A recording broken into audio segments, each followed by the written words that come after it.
Good morning, Horizon. We're at Psalm 76 this morning, and again, it's short enough for me to read the whole thing for you in this 3 or 4 minute devotional. It reads, God is renowned in Judah. In Israel his name is great. His tent is in Salem, his dwelling place in Zion. There he broke the flashing arrows, the shields and the swords, the weapons of war.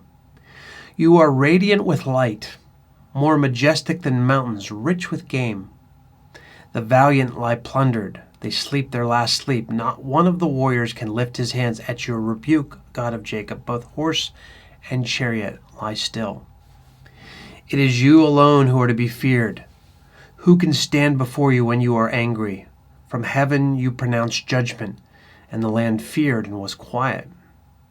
When you, God, rose up to judge, to save all the afflicted of the land. Surely your wrath against mankind brings you praise, and the survivors of your wrath are restrained. Make vows to the Lord your God and fulfill them. Let all the neighboring lands bring gifts to the one to be feared. He breaks the spirit of rulers. He is feared by the kings of the earth. These are beautiful poems, beautiful songs, working out, I think, really important ways of thinking about God. Using metaphors, of course, but getting to truth, deep truth.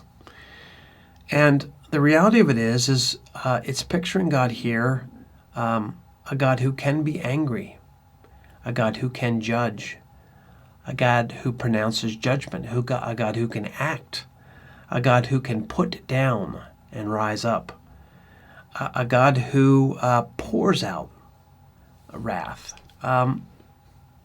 I don't know. I don't think it's such a bad thought in these days to think of God overall.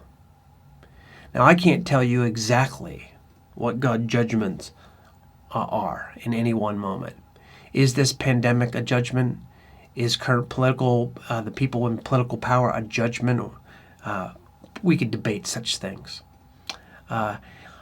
International affairs, is that judgment? Weather patterns, is that judgment? Maybe looking back we'll know and understand the provident hand of God. But I don't mind picturing God as in control.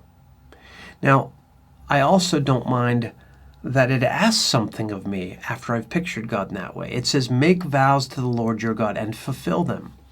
We are to live in response of a God who is over.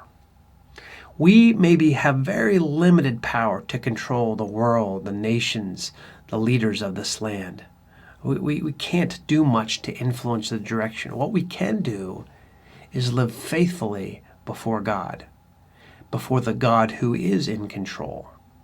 In my day-to-day life, in my moment-to-moment life, in my relationships, in my covenants, in my commitments, in my business, I can try to figure out how can I live faithfully with the God who is over all.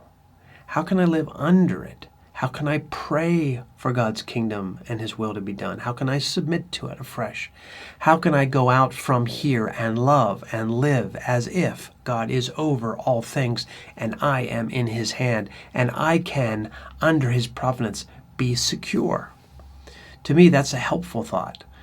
Maybe all that I have a responsibility over is the life that I live before God and my faithfulness to him, living out my commitments, my vows, to him.